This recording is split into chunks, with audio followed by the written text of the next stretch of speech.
11.5 minutes. So second down and long for the Wolverines.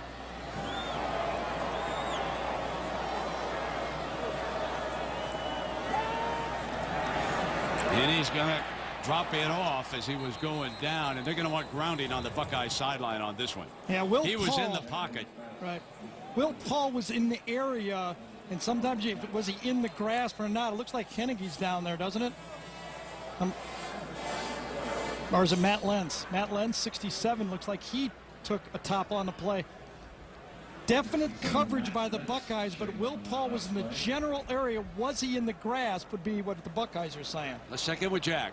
Well, you know, guys, we talk about the fact that Chad Henne took this loss a year ago at the Horseshoe personally. He also has had his ups and his downs, especially with fans and media this year. Just a couple of weeks ago, Lloyd Carr got together and in his weekly press conference back in the middle of October had that to say. And I thought that the interesting thing, Gary, is the fact that I've heard him say this quote before. I don't know about people not knowing a quarterback from a first baseman, but having to come to the rescue and defense of quarterbacks here at Michigan. Yeah, kind of goes with the job here, I think, doesn't it? Whether it's Brady or Greasy or John Navarre or Elvis Gerback, you all take your pressure around here when you play. There you see Chad Henne. Hard to have a bad pass chart, except nothing deep in this football game. Neither side has had the big play in the passing game. Breaston's off to the left. Manningham goes through the formation for the Wolverines. Henne on a beautifully designed play hands it off, and that was Bradley who had checked in. Now he's a 5'6" senior and rarely sees daylight, so a bit of a surprise, and the Buckeyes did not expect to see him bringing the ball. It was read so quickly on that play. 3rd and long. I think it was Schlegel again, Brent. I'm not exactly sure. One of those guys flashing in. They all look the same, whether it's Hawk or Carpenter sometimes. Obviously not in this game, but Schlegel, they really read it quick and attack the ball.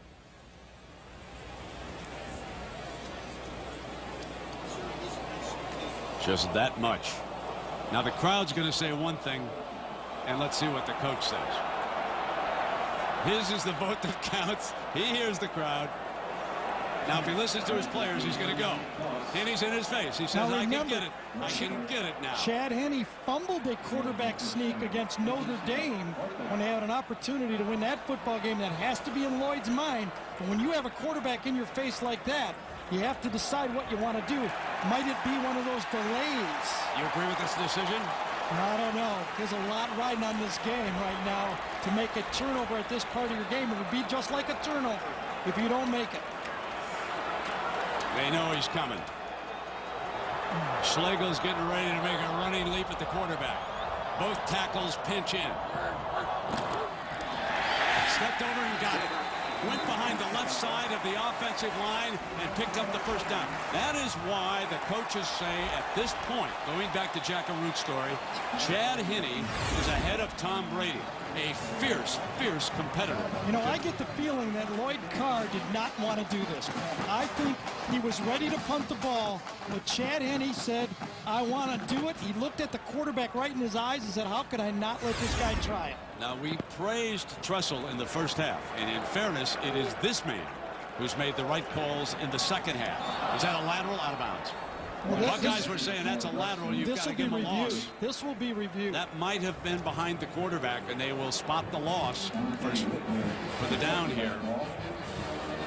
They called the incomplete pass. They called the incomplete pass on the play. Now, when you throw to the left, your right, obviously your right arm is closer to the line of scrimmage, and they're throwing that bubble pass. Jimmy Augustine hasn't seen anything to convince him yet. Second down. So our replay official did not stop it. There is Grady, the freshman, and somehow beat the first tackle and made it to about the 42-yard line. So now here comes one of those big third down plays. Michigan 5 of 11, but they have been stopped as of late on third down. Remember, they were red hot in the first half. Last time they had 3rd and long, and they ran the draw play to make it 4th and less than a yard, and that's when, of course, Lloyd Carr went for the quarterback sneak.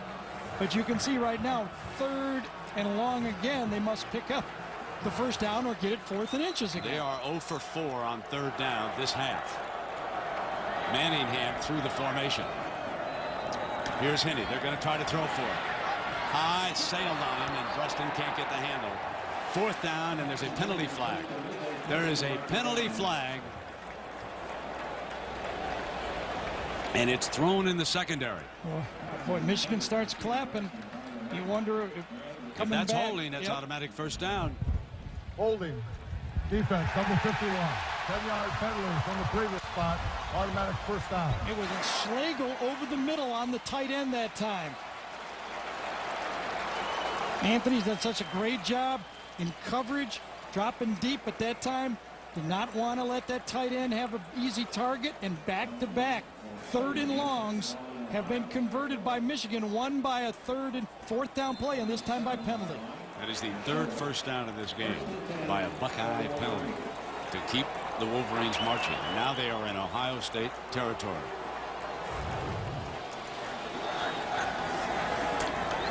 Henne dances to the pocket. Going to fire deep. Manningham got it inside the 10-yard line. Manningham's got it. It's 1st and goal. 38 yards. First big pass play of the game. Look at the time Chad Henne had on this one. He pumped about 3 times, and then Brandon Mitchell, the nickelback, really took a bad angle on this play. There's Mitchell right here. Manningham is going to come down. The ball is going to hang and hang. Mitchell should have this play. He's in position. The ball is there, and he turns and goes away from the football. That should have been First stopped. and goal, and here comes Grady stepping to the left, just short of the 5. Brandon Mitchell, the nickelback, was in position to make that play. The ball was slightly underthrown, and he misjudged it. First big passing play of the game. Now they lead it by 6. Michigan thinking on the sideline, Lloyd doesn't want to let the 9 get away from him. They don't want to go for the high risk, not trailing. 9 would be a good number for them at 8:52. Obviously, they'd rather have the touchdown. They don't want to gamble.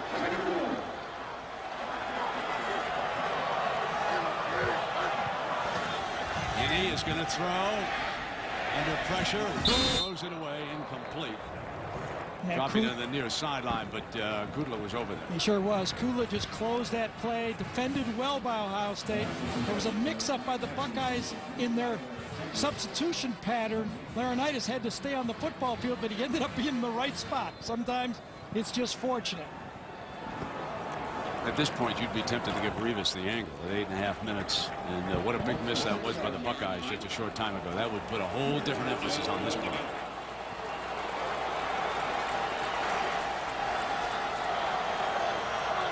Stanovich back in at left tackle, quarterback draw. Henne not going to get there. Nate Sally among the defenders. Coming up, Schlegel is also there, and it's going to be 4th down. The field goal unit coming out right away. Yeah, Lloyd Carr. Lloyd didn't even hesitate. Nope. That's why the quarterback draw was called. You got a hot quarterback. Chad Henne, 21 for 30.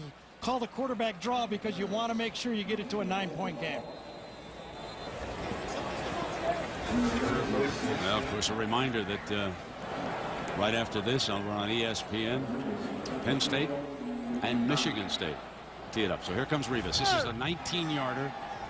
It's from the right hash.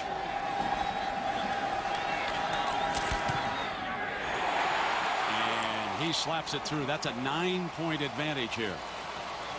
4 Seasons built my sunroom.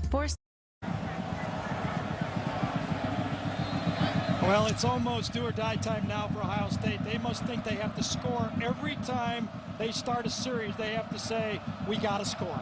Looking for that big play, and they're going to pooch it. They're not going to let Ginn have a shot. They're going to give Gonzalez a chance to the 32-yard line. Pulls back off of the fake. Steps it up, and he's got Gonzalez. Gonzalez at the Wolverine 40-yard line that time for 27 yards. You know, it's amazing, Red. If you were to talk to any Buckeye fan, they would say, if Troy Smith plays well, we're not going to lose the football game. Troy Smith has been more than playing well. He's been throwing strikes all game. He's been the best offensive Buckeye football player, and he's really been let down by a lot of good football players on his offensive team. 19 of 25, I'd say, Gary. He really has played well. First down and 10 for him now. Looking back to the left, hit on the release. Incomplete. Engelman was back there in center field, and that time he was popped by Woodley on the release. Yeah, that was an overthrow. That's that play that we saw work against Michigan State, where you throw back off the option one way, you throw back to the middle of the field. Santonio Holmes was open, but that ball just sailed on Troy Smith that time. He's lucky he didn't get it picked off. Jim Herman has done a superb job of keeping fresh rushmen on the field against Troy Smith. So critical in the fourth quarter of a football game. The big fellas tend to tire out a little bit. Gabe Watson's taking another break. They move Branch into the middle. Pierre Woods is down. Woodley's down on the right side. Smith incomplete, one at Hall. And again, it's number 31, Brandon Engelman.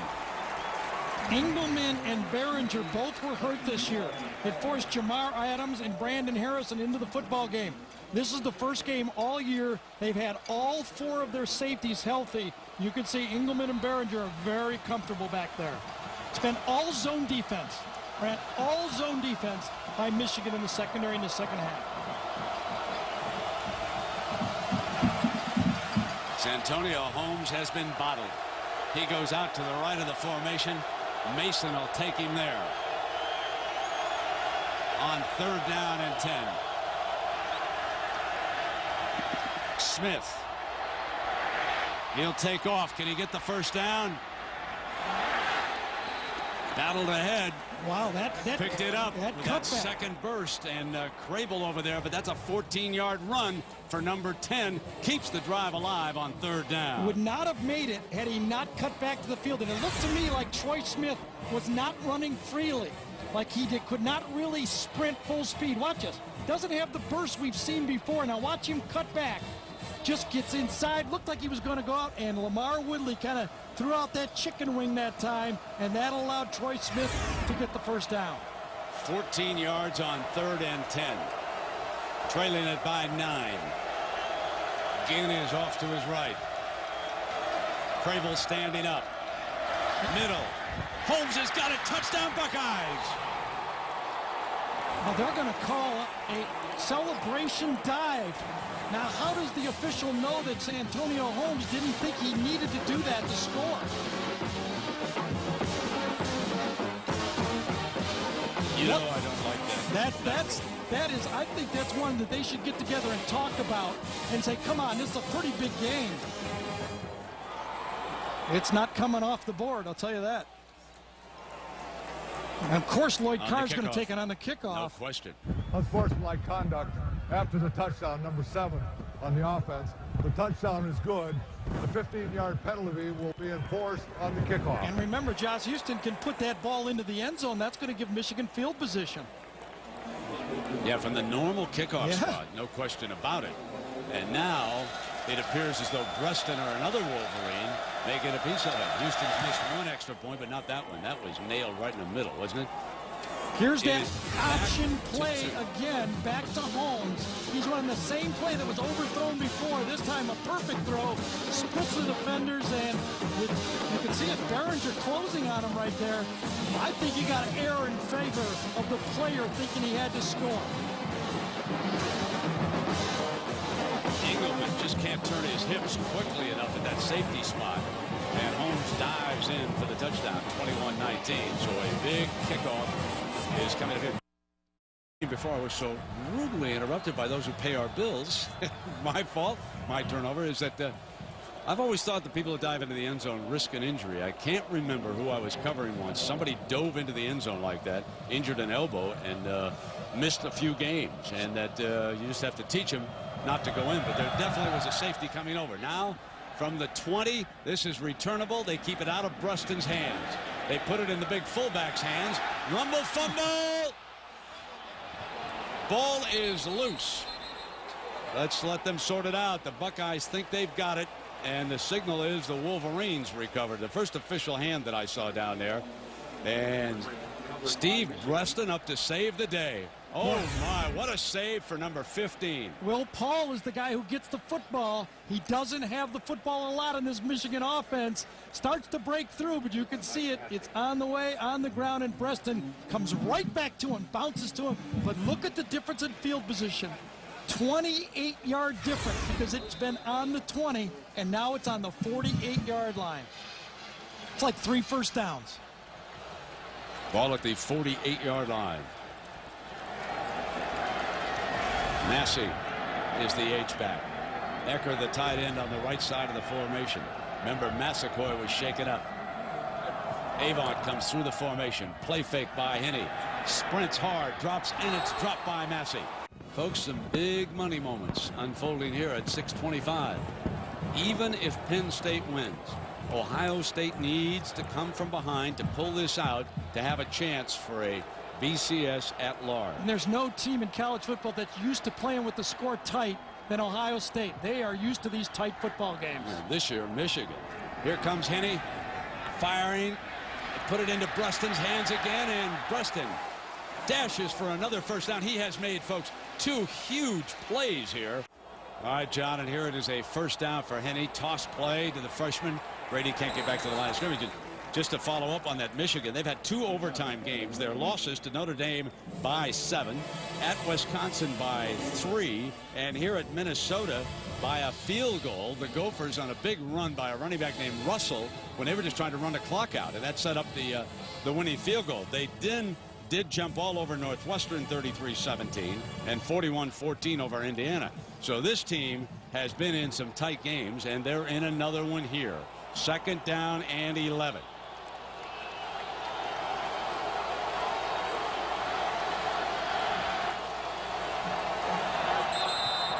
Before the snap, that'll cost him.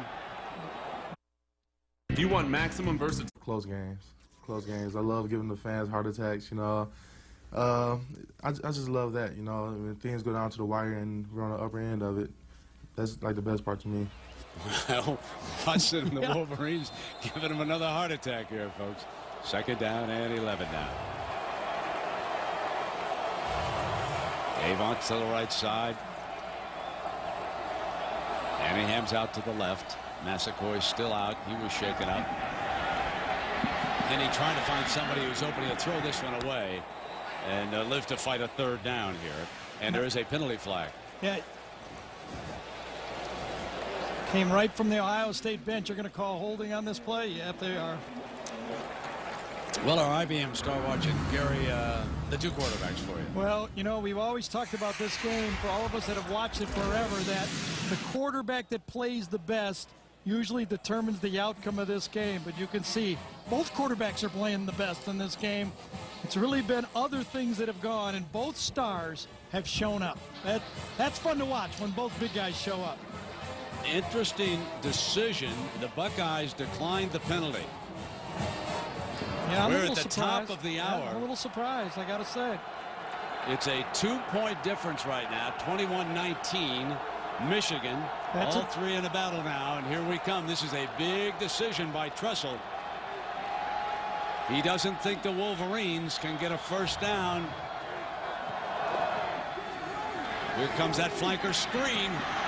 Breaston dashes across the 35-yard line, and now 4th and short. Did that give them a chance to make the field goal here? Well, it's into the wind. Yeah, remember, Jim Tressel made the decision to go with the wind in the 4th quarter, so now Michigan has to decide whether they should kick a field goal into the wind.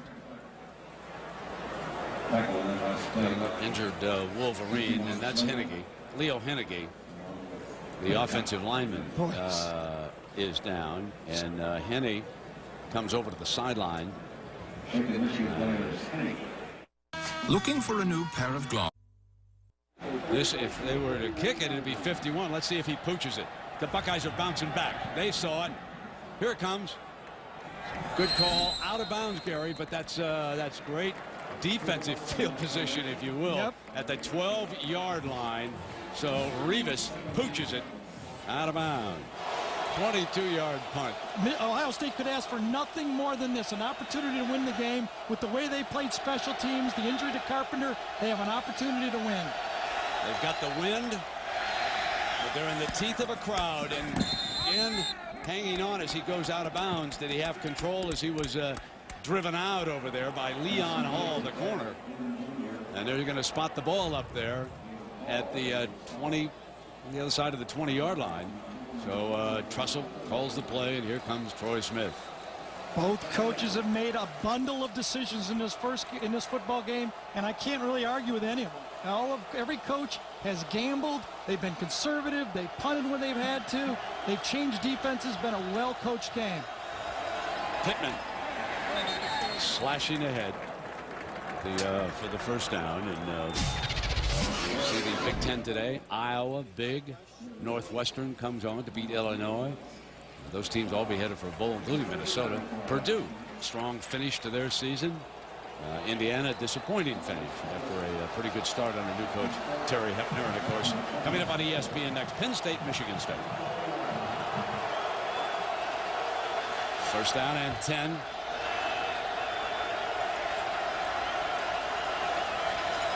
Here's Smith. Great time, incomplete to Gonzalez, the intended receiver. And it will be second down. Great job. 10. Great job by Willis Behringer that time, playing the safety. He saw Gonzalez coming across the middle. He was ready to really lay the leather to him.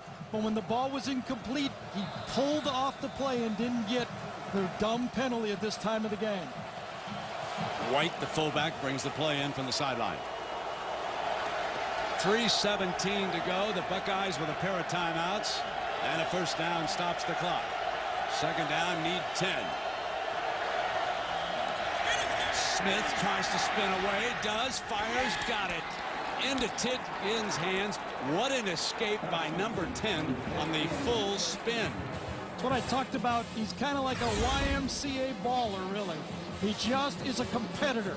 He takes what's there. He's been accurate all day. He's made the great decisions. But this time he spins to the inside, avoids the potential sack from Pierre Woods, and delivers it to Ginn. And how about Jim Tressel sticking with Ted Ginn?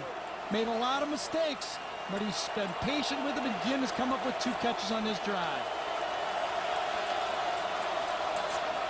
Here's Smith. Steps up. Ginn's got a one-handed catch. Hauls the defensive back on that, but number 7 pulled that one in with one hand. Maybe he should field punts with one hand. I'll tell you, the 2 Glenville High School teammates basically have really started to hook up in this football game. 3 straight plays. This one's behind, sticks out the left hand. The former quarterback and sprint champion, the hurdler, comes down with that one. Clock continues to run. Didn't get out of bounds. Inside at 2:40 and taking their time in the huddle right now on second down. And it gets to the point now where it's 4-down territory for Ohio State no matter what happens.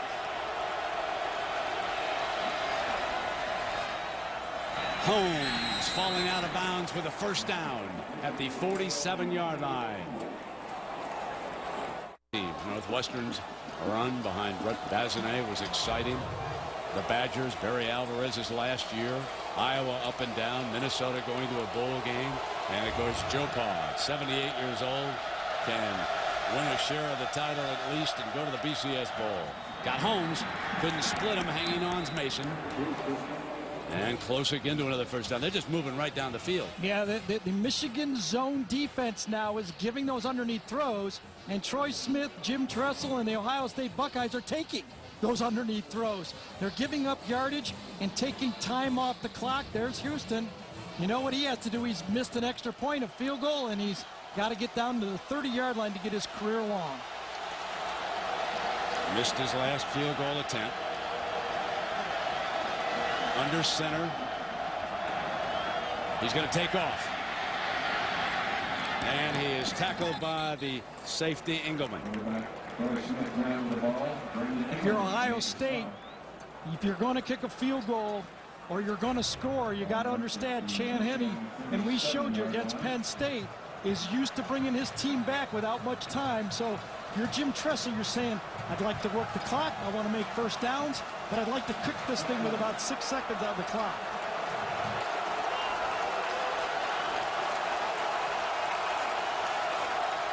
Ginn is off to the left. First blitz in a while.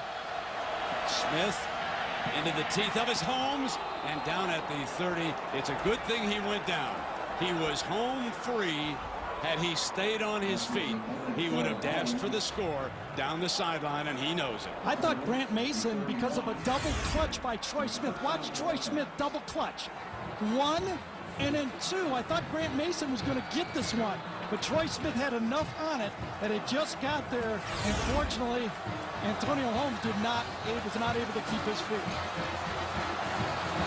Got a timeout with 47 seconds to go, and how about the field goal kickers? He getting a little nervous over there, Jack? Surprisingly, the answer would be no, Brent. In fact, he was there. He was loosening up, practicing his kicks, checking his mechanics. And I said to him, I said, what do you think? He looked at me square in the eye and he says, Jack, I've dreamed about this since I was a little kid. He said, in fact, this year I've dreamed about it. He says, I've made these winning field goals in a Michigan-Ohio State game in my mind, oh, so many times. Now you wonder, a good friend of ours, Jack, Vlada Yanikevsky, watching back in Columbus and hoping that they can get him set up. And of course, a year ago, they were relying on Nugent. Now, Houston, as we showed you, his career long is 47 yards, and he duplicated that today. He also had a 25-yarder, missed a 46-yarder, and an extra point. So he's over there, and all would be forgotten by Buckeye Nation if he could nail the winning field goal for Tressel, who's facing that sideline. He'll have one timeout left, and he'd like to bring this clock all the way down and kick it with nothing left if he could. I think he'd like to have at least 10 more yards, too, in this football game. 8-9 yards in this football game. 47-yarders are not everyday occurrences. Branch is in the middle. First down and 10. The offensive line has done a great job. Smith dances away from trouble. On the run, caught by Gonzalez inside the 5-yard line. Gonzalez may have made the biggest catch of the year for the Buckeyes. 26 yards, and Anthony Gonzalez does it. After Houdini got out of the pocket, he looked downfield. Gonzalez went deep on Grant Mason, and you could see it. Caught the ball down there. Ohio State only has one timeout, so Michigan takes the timeout here as they get it. Watch Houdini. Watch Houdini right here. The pocket collapses on him. He bounces inside. He wants to run. It gets collapsed with David Harris, number 45, so he bounces back outside. And the worst fear of the Michigan Wolverines, a scrambling quarterback makes the play and delivers a perfect throw. Watch Gonzalez to the outside. He breaks his route. It was just a quick out. But then he sees quarterback Troy Smith get out of the pocket. He goes deep exactly the way you're taught.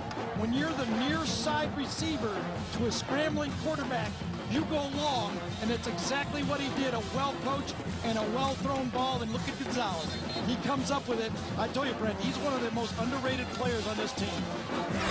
Now it's interesting what Tressel's going to do with the 37 seconds. He has a timeout. He would like to get this down and kick it as time runs out so as to prevent any chance of Breaston and Henne getting any kind of an opportunity against him. Now the Wolverines have one timeout, so certainly they can use it too. Lloyd is up looking at the clock. He's a long shot here right now, and he knows it. And Smith always dangerous to run inside that 10-yard line. Looking for it. Slashes to the 3-yard line. Pittman was on the outside, and now second down and goal, and Michigan may have stopped it here with 29 seconds to go. I think Jim Tressel was counting on it. No, Jim Tressel was counting on Lloyd Carr to take the timeout. That's why he ran it to the right. He figured Michigan would take a timeout so he could run the ball in the next down, run it down to nothing, and then kick the field goal with 3-4 seconds to go in the game. You always got to be one step ahead. You have to anticipate, and both coaches have done a great job. With a 2-point difference here, you'd be tempted to let him score and try to give yourself a few seconds. Yeah, but if 7, unless they take a knee I don't think so, in the middle of the field. I don't think so. If you gave them 7, they had 2-point difference. You gave them 7 points. They'd have to go for 2. And I think if Ohio State was smart, they might not even want to score on this play. Take it down and just take an extra point. That's what I said. Yeah, just take an extra point. Take a knee. The Wolverines have got to try to preserve some time. They've used their last timeout, and the Buckeyes have one, so I look for this ball to be run to the left. Try to set it right in the middle of the field and take a knee. Or take their last timeout, either way, right? I guess if they're going to give you a touchdown, how could you decline it, though? See what they've decided. It's got to be to the left. Smith is up under center. Here's Pittman. Banging touchdown. But there's 24 seconds up on the clock. The Buckeye sideline explodes. Now with the wind at the back, they need Houston, and they don't need a celebration penalty. That is the one thing they've got to avoid here. Yeah, the other one hurt them badly, and this time they have to go for 2 to try to get it to 27-21, make it a 6-point play.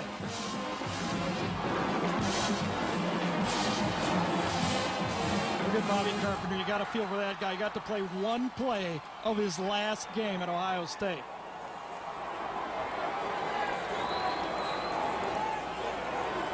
Help me out here.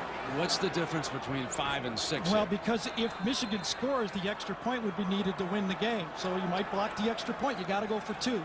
4, 5 means different. 2's the play.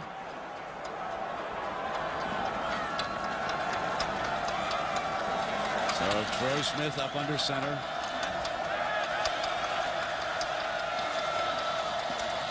Looking for the draw, and now the receiver, and broken up. So Trent was defending Ginn on that, so it stays at 4. Now a return, 24 seconds. And like I said, that was about all the Wolverine. Not that they let him, but this is about the only thing that could give him some seconds was to let the Buckeyes score a touchdown here. Yeah, I don't think their strategy was to let them score that. It just, whilst they scored. They ran the ball left. That was perfect strategy. If you don't make it, you have the ball right in front of the uprights. Tressel would have taken it down to 3 seconds, called a timeout, and tried to kick the field goal to win the game, but you can't turn down a touchdown, and Pittman didn't. Let me congratulate some guys as you watch this missed 2-point conversion. Ginn coming from the inside there, and he's well defended. Let me congratulate Doug Daddish, Rob Sims, Nick Mangold, T.J. Downing, and Kirk Barton, and Alex Boone, who played. That front for Troy Smith, that was unbelievable. A 12-play, 88-yard drive in 3:54 with all the money on the line right now. And Houston here will have it kicked off. This is one he wants to ride through this end zone and make Henne do it. He did it. Pulled it out against Penn State, remember. This one back. Taking a knee, and it'll come out on the 20-yard line. Yeah, Troy Smith had a brilliant drive that time. The offensive line did their job. Troy Smith ran out of trouble 3 different times. Remember the one-handed catch by Ted Ginn. Just everything the quarterback could ask for on that drive. Troy Smith brought it. But now Michigan with 24 seconds to go. No timeouts. Can they do it? Coach Malone, here comes Henne breaking the huddle. He's got Avant and Breaston and Manningham are his wideouts. Grady will have to look for the pressure. 24 seconds, needing a touchdown. Henne fires middle. Avant first down, stops the clock right there at the 42-yard line. Now they quickly move the chains, and they've got 18 seconds. Reminded me of the 2002 game that ended like this, with Michigan having the ball and driving. They wanted to stop it, and with the kills it with 17 seconds remaining. With the college, Gary, it's so different than the NFL. Oh, yeah. They'd have to be working the sideline. Yeah, now. without timeouts here, the game would be over. You'd have to be throwing home run balls already. Well, our 2 quarterbacks are the Chevrolet players of this game. I mean, you can't say enough about Troy Smith and Chad Henne. In recognition of their great efforts here today, Chevrolet will make a $1,000 contribution to each university's general scholarship fund. So here we go now. 2nd down and 10. 3 wide for Henne. He's got time. We'll take the sideline. He's got to get out of bounds. Cannot. The clock is running, and the final seconds Yep. The Buckeyes are going home with the W. Jim Tressel is 4-1 against Lloyd Carr, who goes across to congratulate him. The Buckeyes led again by Troy Smith and that offensive line, and down we go to Jackaroo. Coach, congratulations. Tell me about that last drive with Troy Smith. You know, Troy is a guy that loves competition, and, you know, he wants to win so badly for this team, and, you know, they believe in him. Now you've got to go and watch a game that's up 68 miles from here. How are you going to catch some of that Penn State game? No, we're just getting in the bus and going home. We're awful proud of our kids. Our coach has done a great job. Proud of Ohio State. You had to ask some players on defense to step up when Bobby went down. How important was the play of your defense? Well, our defense went hard, and this guy This guy's pretty good. You talk to him. He deserves it. We'll see you later. Just for the coach. You know, you told me before the game the biggest key you wanted Troy Smith was to become a leader. You think you did it today? I hope so, man. I want to give all the respect and all the, you know, everything to the offensive line, the guys up front. They did it today. Without them, none of this happens. Let's go to that last drive. You got flushed out of the pocket. You made something happen. You also said to me that, you know, I do my reads, but I trust my feet. Yeah. You know, Coach obviously believes in me. You know, when it comes that time,